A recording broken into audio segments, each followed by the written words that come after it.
Baik, kita akan melanjutkan. Sekarang kita akan mulai di ayat 177 surat Al-Baqarah ya. Masih surat Al-Baqarah. Yang artinya A'udzubillahi minasyaitonirrajim. Ayat 177. Kebajikan itu bukanlah menghadapkan wajahmu ke arah timur dan ke barat. Tetapi kebajikan itu ialah kebajikan orang yang beriman kepada Allah, hari akhir, malaikat-malaikat, kitab-kitab, dan nabi-nabi, dan memberikan harta yang dicintainya kepada kerabat, anak yatim, orang-orang miskin, orang-orang yang dalam perjalanan ataupun musafir, peminta-minta, dan untuk memerdekakan hamba sahaya yang melaksanakan sholat dan menunaikan zakat, orang-orang yang menepati janji apabila berjanji, dan orang yang sabar dalam kemelaratan, penderitaan, dan pada masa peperangan. Mereka itulah orang-orang yang benar, dan mereka itulah orang-orang yang bertakwa. Ayat 178. Wahai orang-orang yang beriman, diwajibkan atas kamu melaksanakan qisas berkenaan dengan orang yang dibunuh, orang merdeka dengan orang merdeka, hamba sahaya dengan hamba sahaya, perempuan dengan perempuan. Tetapi barang siapa memperoleh maaf dari saudaranya, hendaklah dia mengikutinya dengan baik dan membayar diat atau tebusan kepadanya dengan baik pula. Yang demikian itu adalah keringanan dan rahmat dari Tuhanmu. Barang siapa melampaui batas setelah itu, maka ia akan mendapat azab yang sangat pedih. Ayat 179. Dan dalam kisah itu ada jaminan kehidupan bagimu, wahai orang-orang yang berakal, agar kamu bertakwa. 180. Diwajibkan atas kamu apabila maut hendak menjemput seseorang di antara kamu, jika dia meninggalkan harta, berwasiat untuk kedua orang tua dan karib kerabat dengan cara yang baik, sebagai kewajiban bagi orang-orang yang bertakwa. Ayat 181. Barang siapa mengubahnya wasiat itu setelah mendengarnya, maka sesungguhnya dosanya hanya bagi yang mengubahnya. Sungguh Allah Maha mendengar, Maha mengetahui. Baik, penjelasan untuk ayat 177 sampai 181. Yang pertama, Qatadah berkata, orang-orang Yahudi mendirikan sholat dengan menghadap ke arah barat, sedangkan orang-orang Nasrani mendirikan sholat dengan menghadap ke arah timur. Maka turunlah ayat ini. Yang kedua, Sa'id bin Jubair berkata, kehidupan orang-orang Arab pada masa jahiliyah sangat sedikit dan seringkali terjadi peperangan. Di antara mereka terus terjadi pertempuran dan pembunuhan, sehingga mereka membunuh hamba sahaya dan para wanita. Sebagian mereka tidak bisa mendamaikan sebagian yang lain hingga datang Islam. Sebagian dari mereka tetap bertahan baik jumlahnya ataupun harta mereka. Mereka bersumpah tidak akan ridho sampai mereka bisa membunuh hamba dari kami, dan kami tidak akan ridho hingga membunuh orang merdeka dari mereka. Maka turunlah ayat ini. Yang ketiga, ayat ini mengandung perintah berwasiat untuk kedua orang tua dan kaum kerabat. Pada mulanya ini adalah wajib sebelum turunnya ayat tentang pembagian waris. Setelah ayat pembagian waris turun, maka ayat ini dinasakh olehnya. Baik, kita lanjutkan pada ayat selanjutnya. Ayat 182. Tetapi barang siapa khawatir bahwa pemberi wasiat berlaku berat sebelah atau berbuat salah, lalu dia mendamaikan antara mereka, maka dia hendak berdosa. Sungguh Allah Maha Pengampun, Maha Penyayang. 183. Wahai orang-orang yang beriman, diwajibkan atas kamu berpuasa sebagaimana diwajibkan atas orang sebelum kamu, agar kamu bertakwa. 184. Yaitu beberapa hari tertentu. Maka barang siapa di antara kamu sakit atau dalam perjalanan lalu tidak berpuasa, maka wajib mengganti sebanyak hari yang dia tidak berpuasa itu pada hari-hari yang lain. Dan bagi orang yang berat menjalankannya wajib membayar fidyah, yaitu memberi makan seorang miskin. Tetapi barang siapa dengan kerelaan hati mengerjakan kebajikan, maka itu lebih baik baginya. Dan puasamu itu lebih baik bagimu jika kamu mengetahui. 185. Bulan Ramadan adalah bulan yang di dalamnya diturunkan Al-Quran sebagai petunjuk bagi manusia dan penjelasan-penjelasan mengenai petunjuk itu dan pembeda antara yang benar dan yang batil. Karena itu, barang siapa di antara kamu ada di bulan ini, maka berpuasalah. Dan barang siapa sakit atau dalam perjalanan dia tidak berpuasa, maka wajib menggantinya sebanyak hari yang ditinggalkannya itu pada hari-hari yang lain. Allah menghendaki kemudahan bagimu dan tidak menghendaki kesukaran bagimu.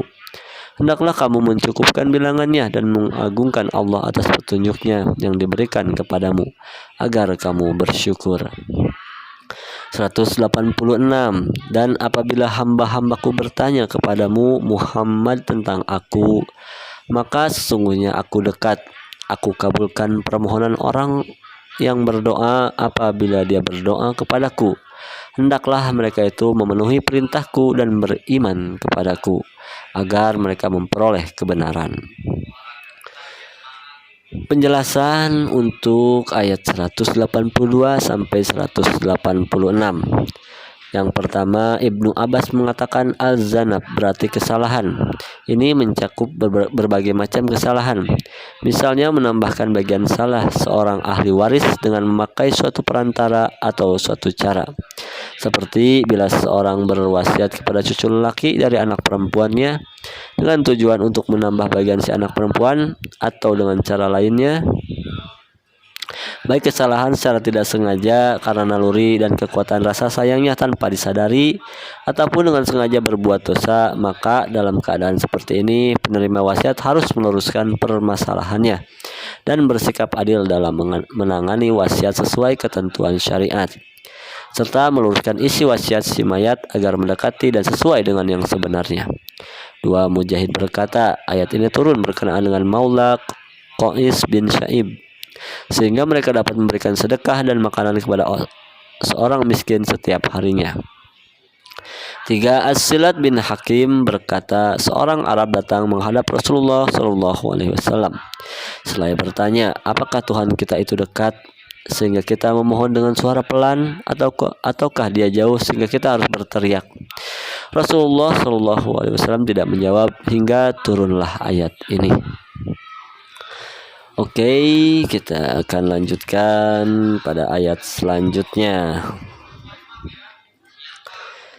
187.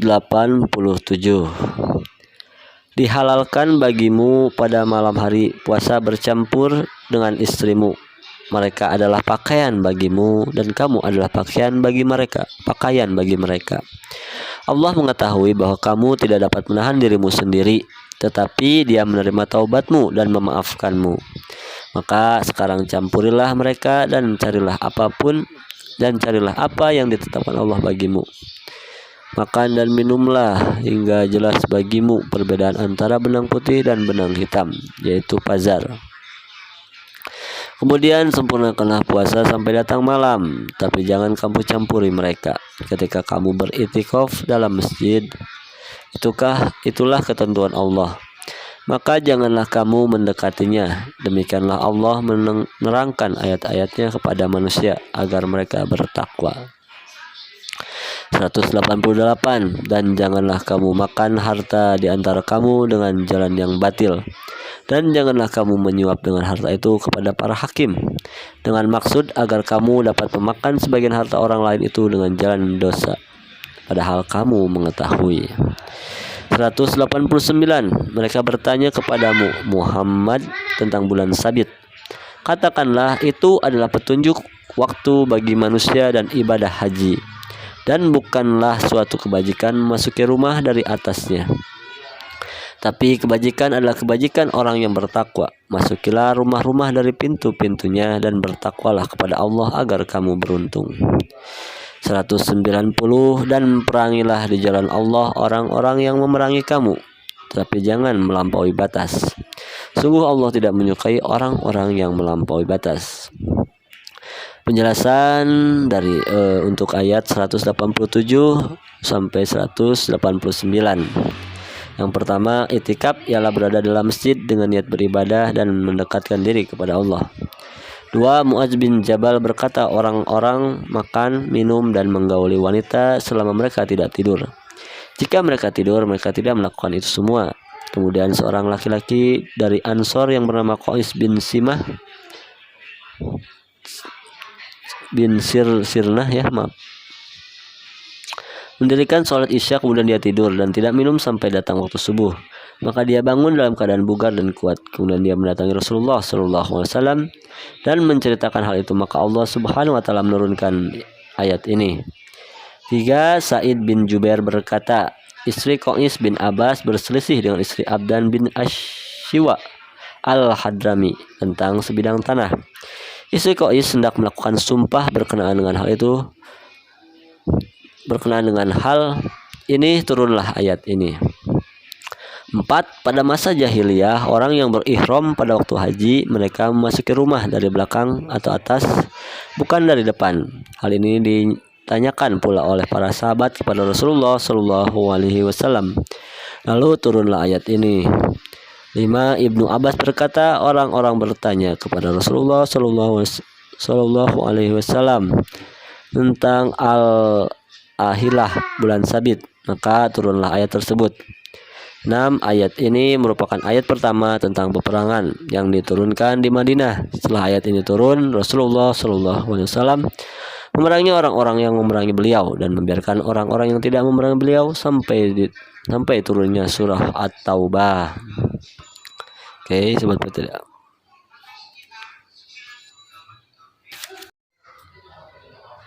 Oke, Sobat Petra, mungkin segitu dulu untuk tadabbur Quran terjemahan kita pada video kali ini. Kita akan lanjut di next video.